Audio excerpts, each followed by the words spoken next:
the money. Still joining us here in the studio is attorney Leah Roque. She's head of the Tax Advisory and Compliance Division at PNA Grant Thornton. We're going to round two.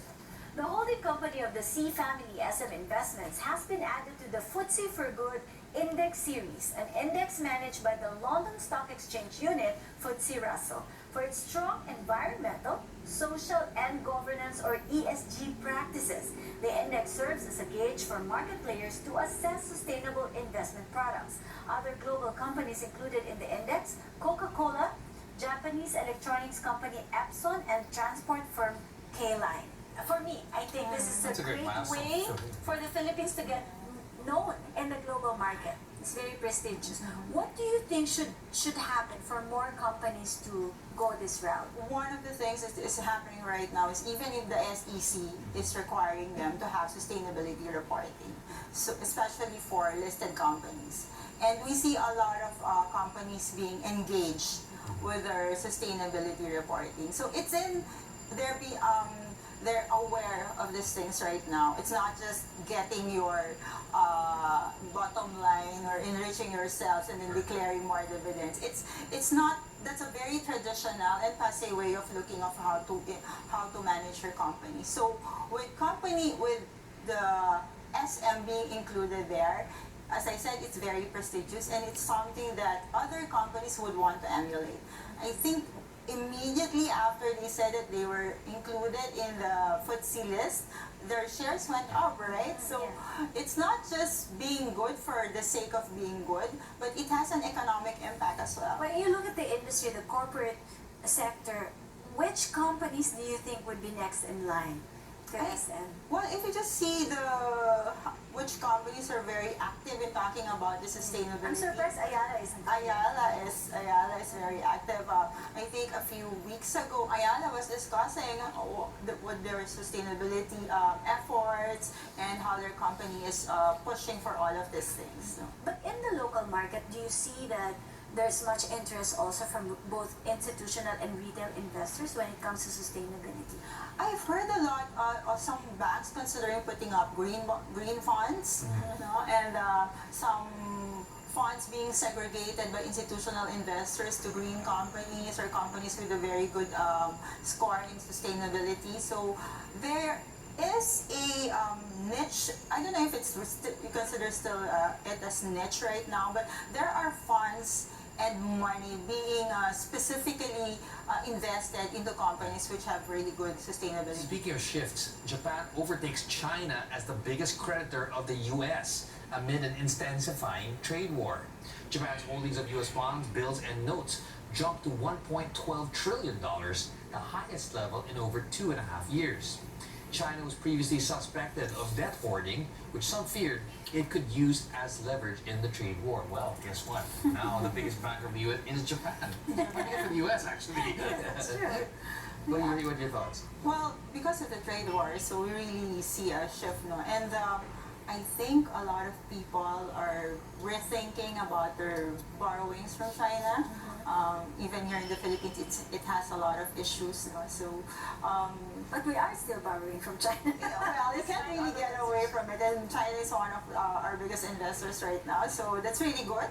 No, but we should be, of course, looking at the terms and conditions, and if one is more positive than the other, then we should look at where we should be borrowing and. What are the pitfalls in borrowing from some certain countries or certain areas? If you were the Secretary of Finance, how would you diversify that pot, given all this instability around the world? 5%, they're saying it's 5%, but I think the fear is that 5% maybe in a lot of infrastructure. Critical sectors, yeah. Critical sectors. No? So, well, of course, diversity is always important. So, there shouldn't be any particular country who would have a lot in one sector. So. Spread spread all of this risk. Even not just within sectors, within countries. If you really think about it, maybe 50 years ago, the wars were made with guns and tanks, but now the wars are fought in the financial markets. Yeah, and tariffs and all that. Countries who have bought bonds from different countries can actually hold a lot of leverage when it comes to all of these It's like a conflicts. former US president was saying, how can you enforce your trade laws against your biggest bankers? Right? So I guess even for the Exactly. US, it's a learning that we Yeah. should learn from. I guess the problem with China, well, it's not really a problem, but some people are skeptical because we have all these issues with China. So, but most of the lenders are actually private sector lenders, and there would be banks, no? So we're thinking it should be commercial terms, no? Exactly.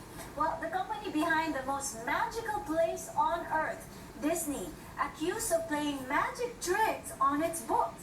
The whistleblower, an 18-year-old accountant of the company, says Disney skirted tax payments by reclassifying items like food and hotel rooms, which end up inflating sales numbers, according to a report by MarketWatch. The entertainment giant supposedly overstated sales by billions of dollars over several years. Disney has denied the allegations. Up your alley, tax.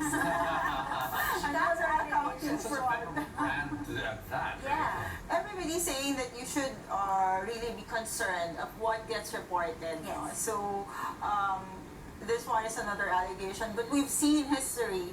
No, we've had a lot of companies going down because of accounting fraud. Which So- causes crises after crisis. Yes, no, if With you global remember, implications. if you were already a few years ago, no, maybe more than a few years ago, and the Enron scandal went That's out, right. and it caused ripple effect on everything. Yeah. Caused even the Even one here, big the accounting firm, Yes. not Here even in in the Philippines, existence I think anymore. we had 2 or 3 huge implications in accounting firms here in the Philippines. Yeah, And it even- rewrote the tax system in the States. Correct. And even here, no, we have a lot of spillovers of the effect of that Enron thing, no. So you have the Sarbanes-Oxley Yes. law, which actually has a lot of effect even in the practices here in the Yeah, makes Philippines. compliance a lot more hard also. Yeah. Correct. And the And they're standards are changing it now, right? yeah, and the standards are being developed They're kind of actually because of this, no. So you see a lot of changes. So management. It's true. They're kind of relaxing it in the United States, right? Sarbanes-Oxley. Yeah, but the standards right now there are so many changes in the standards. It's really to prevent such things from happening again. Right. So management should really look into what goes into their books and what is being reported. Sometimes they're not just very prudent about it. As you train investors, how do you think should these things be laymanized further? You know the language of lawyers and accountants. Yeah. You're in a different world. A lot of layers. A lot of layers, very, very serious, very fine print, and very technical. Do you think there should be a change in how these things are reported? I was talking to one CEO before, and he was saying that because of the so many changes in the standards, even himself, no, He doesn't understand his he's own having a financial difficulty understanding it because of the fair market valuation, all of those things.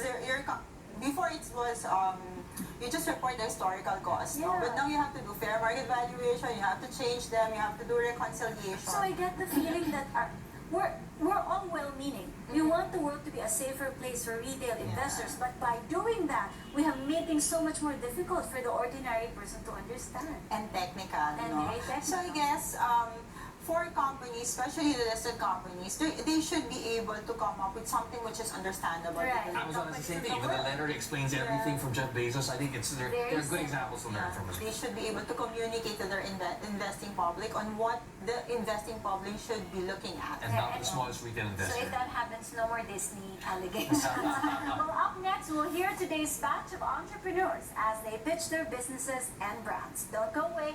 On the Money, we'll be right back.